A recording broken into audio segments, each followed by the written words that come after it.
Sebenarnya khusyuk itu apa sih, Gus? Seperti apa sih khusyuk itu? Khusyuk yang sebenar-benarnya khusyuk lah, itu seperti apa? Kemudian kira-kira apa penyebab orang itu kok tidak bisa khusyuk?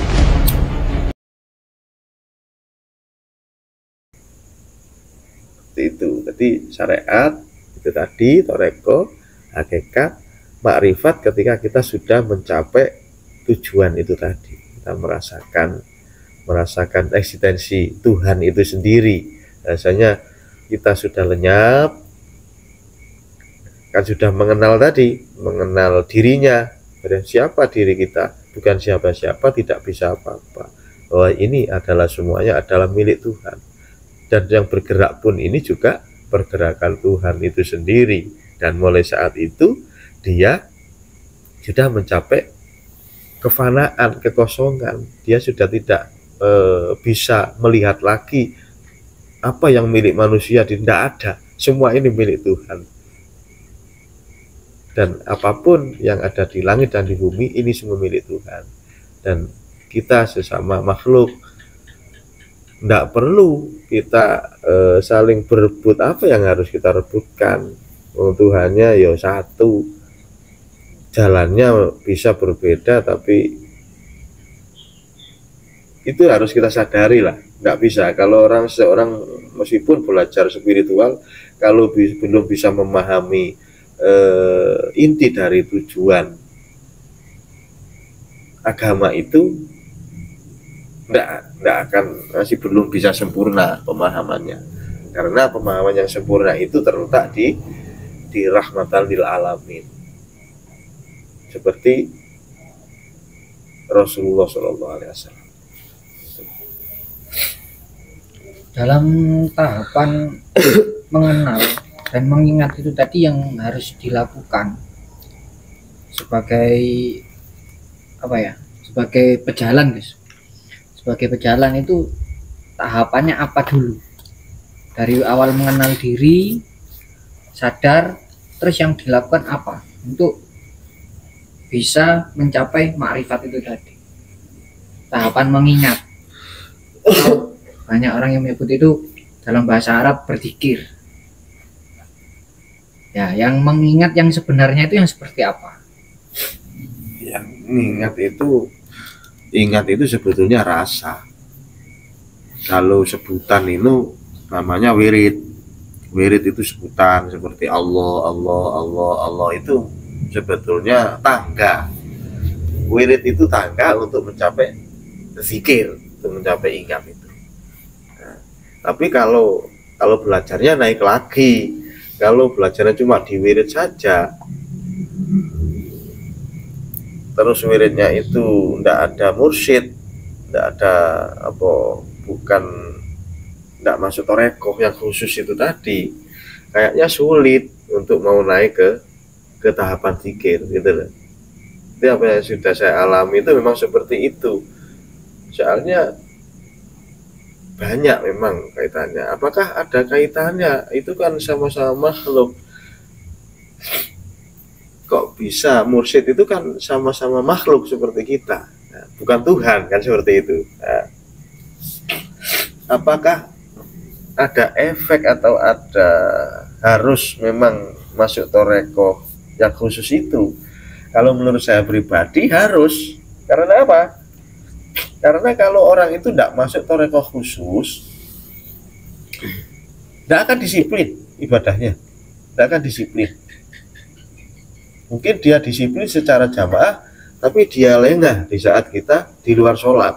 Sedangkan di toreko khusus itu bukan hanya di dalam sholat secara lahiriah saja seperti sholat 5 waktu, enggak.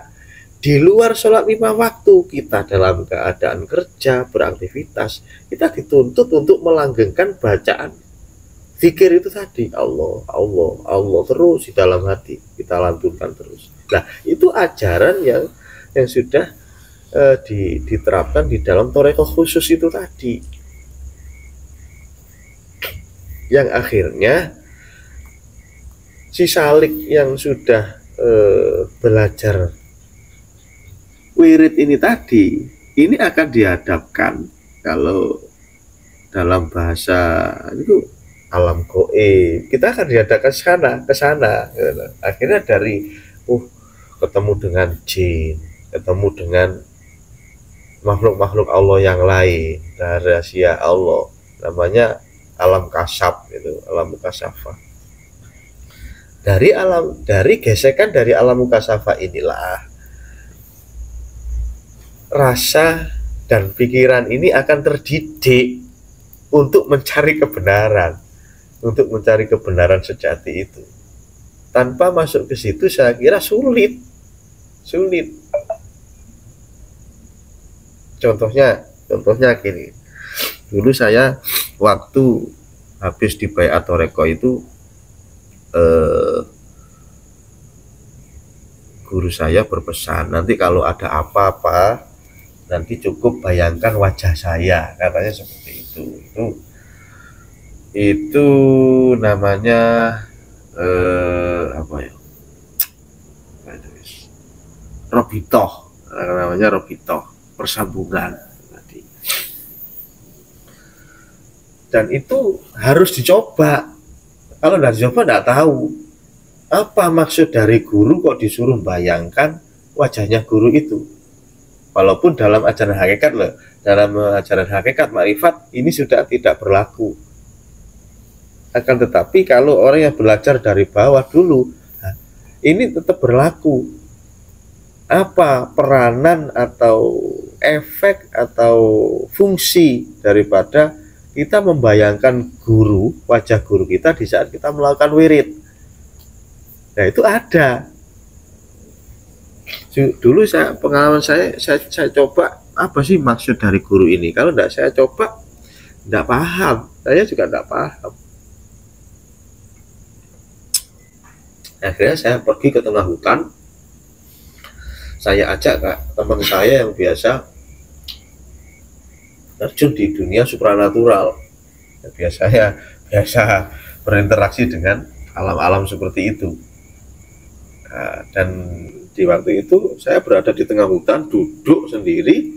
Saya bilang sama teman saya, nanti kalau saya sudah duduk khusyuk, panggil semua penduduk gaib yang ada di hutan ini. Oke, kata teman saya seperti itu. Nah, itu yang saya terapkan. Ketika saya duduk, saya baca wirid di dalam hati, terus saya bayangkan wajah guru saya itu tadi. Nah, ketika saya bayangkan wajah guru tadi, dipanggil oleh teman saya itu yang ahli supranatural itu. Ternyata apa efeknya? Tidak ada yang datang, satu makhluk pun tidak ada yang datang. Berarti fungsi atau tujuan atau kaitan guru memerintahkan kita untuk membayangkan wajah di saat kita berwirid sebetulnya untuk menjaga kita dari efek-efek wirid yang negatif. Kan orang wirid itu identik dengan sesuatu yang gaib, tadi dibukakan alam jin. Nah, akhirnya kalau nanti kita tidak bisa mensikapi, nah ini berbahaya juga buat si salik itu tadi. Makanya inilah fungsi dari Robito. Guru itu tetap menjaga ketika si murid ini melakukan wirid di rumah, guru bisa menjaga persambungan dari Robito itu tadi. Nah itu ya buktinya di situ. Ketika saya di hutan, saya suruh manggil, saya ingat sama wajah guru saya, ternyata tidak ada yang datang, kan? Tidak ada yang datang dari bangsa-bangsa seperti itu. Berarti mengingat wajah sang guru itu pun itu penting dalam orang yang masih dalam tingkatan thariqah. Harus seperti itu. Dan ketika itu terus dilakukan, ini kuncinya bersungguh-sungguh memang ingin mengenal Allah.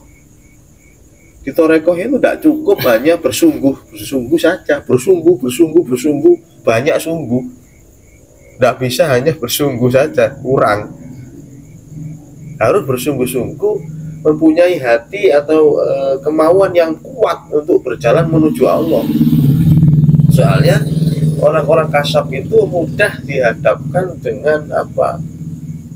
Identik dengan apa yang diucapkan itu biasanya terjadi, mudah dikabul sama Allah, kayaknya di situ. Akhirnya banyak yang orang minta syarat sama dia, orang minta doa sama dia, seperti itu. Dan belum cukup berhenti di situ, belum ketemu dengan Tuhan. Makanya harus super, niatnya itu harus berlipat ganda, beribu-ribu kali lipat kemauan untuk bertemu dengan Allah itu tadi, harus beribu-ribu kali lipat niatnya. Soalnya kenapa? Ketika kita dihalangi oleh 1, 2, 3 masalah, kita akan berhenti di situ. Kalau kekuatan niat kita untuk bertemu dengan Allah itu hanya sedikit persen, tidak cukup. Harus bersungguh-sungguh. Nah, ketika kita satu tujuan kepada Allah, maka Allah akan menunjukkan. Kan itu ada itu di surat apa itu, saya lupa ya, artinya seperti ini: barang siapa yang bersungguh-sungguh berjalan menuju ridho Allah, maka Allah akan menunjukkan jalan untuk menuju ridhonya. Itu bersungguh-sungguh. Kalau tidak bersungguh tidak bisa. Siapapun Anda, apapun status Anda, walaupun sudah bertorekoh puluhan tahun, tapi kalau niat Anda tidak bersungguh-sungguh kepada Allah, tidak akan pernah menemukan kemakrifatan di dalam perjalanan Anda. Tidak akan pernah. Tidak boleh toleh-toleh, harus lurus. Nah, akhirnya suatu saat panggilan itu datang sendiri dari dalam rasa. Dan akhirnya kita diarahkan, dipertemukan oleh guru hakikat makrifat. Harus tidak cukup, kita tidak bisa memahami ilham yang datang di dalam hati itu, kita pahami sendiri dengan pengetahuan ilmu kita sendiri, belum cukup. Kita akan dipertemukan oleh guru hakikat makrifat, baru terjawab semuanya di situ. Nah, maka sempurnalah keempat tahapan itu tadi. Nah, ketika 4 tahapan ini sempurna, maka disitulah hati seseorang akan muncul sifat rahmatan lil alamin itu tadi. Kebahagiaan yang tiada tara. Banyak orang ketika menjalankan syariat itu terus mengeluh, istilahnya dalam pertanyaan itu, kenapa sih saya ini, contoh misalkan menjalankan sholat, kok tidak bisa khusyuk sholatnya, kenapa padahal dia sudah mencoba dengan segala cara yang dia ketahui lah ya, sholatnya difokus-fokuskan, kemudian pakai gerakannya itu yang sekiranya sempurna menurut versi dia, macam-macam lah, tapi tidak bisa khusyuk katanya. Nah, sebenarnya khusyuk itu apa sih, Gus? Seperti apa sih khusyuk itu? Khusyuk yang sebenar-benarnya khusyuk lah, itu seperti apa? Kemudian kira-kira apa penyebab orang itu kok tidak bisa khusyuk? Khusyuk itu kesadaran. Kesadaran di mana kita sudah tidak bisa menyatakan keberadaan kita lagi, dan juga tidak merasa sudah tidak mempunyai apa-apa, kekuatan apa-apa itu tadi yang saya jelaskan tadi. Kosong. Jadi kesadaran itulah yang dimaksud khusyuk. Sadar bahwasanya ini semua adalah kehendak Tuhan. Tidak ada andil makhluk satupun di dalam. di dalam aktivitas itu, sholat itu. Nah, itu namanya khusyuk. Dan akhirnya rasanya itu tidak ada yang dilihat, sudah kosong. Yang ada hanya kesadaran tadi. Nah, itulah yang dimaksud khusyuk. Ketika kita sudah tidak merasa ada, tidak merasa memiliki apa-apa, dan tidak mempunyai daya apa-apa, dan kita hanya menyadari inilah kehidupan, inilah Tuhan itu sebetulnya. Nah, itulah khusyuk. Makanya di saat sadar itu pasti arahnya ke Tuhan. Kalau dikaitkan dengan ayat tadi, wa aqimi sholata lidzikri, sudah pas. Ya itulah khusyuk. Berarti orang-orang yang istilahnya itu kebingungan, tidak bisa khusyuk, dia masih belum sampai di tingkat kesadaran itu.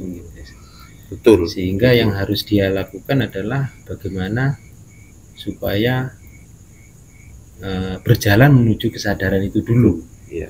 Baru nanti akan terwujud sholat atau syariat yang betul-betul khusyuk gitu ya. Ya seperti itu kira-kira. Ya harus, nah kira-kira harus seperti itu, harus mencari. Dan yang paling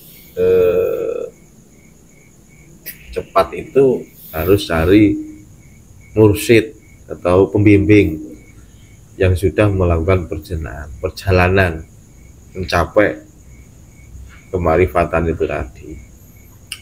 Nah, inilah yang sulit. Kaitannya dengan kesungguhan tadi ya. Iya. Soalnya Kalau dia memang betul-betul bersungguh-sungguh ingin mengenal Allah, pasti dia akan dipertemukan oleh seorang pembimbing yang sudah menuju Allah Subhanahu wa Ta'ala itu tadi. Dan yang saya alami juga seperti itu. Dan itu pun cara menyambungkan kepada guru-guru tersebut itu unik-unik. Kadang melalui isyarah, kadang macam-macam. Jadi banyak yang tidak masuk akal. Proses dulu saya disambungkan oleh guru spiritual itu tidak masuk logika cara menyambungkannya. jadi langkah-langkah awal untuk mencapai kekhusyuan itu harus bersungguh-sungguh Mencari jalan menuju Allah, jalan menuju Tuhan itu sendiri sebetulnya. Kalau dia memang bersungguh, dia akan mencari kok. Dia akan mencari. Kalau memang dia dan terus belajar. iya, gitu. belajar itu tidak ada habisnya, terus belajar. Walaupun kita dalam tahapan makrifat pun, yang dikatakan makrifat, tetap kita harus belajar. Tidak ada belajar itu habis, itu tidak ada.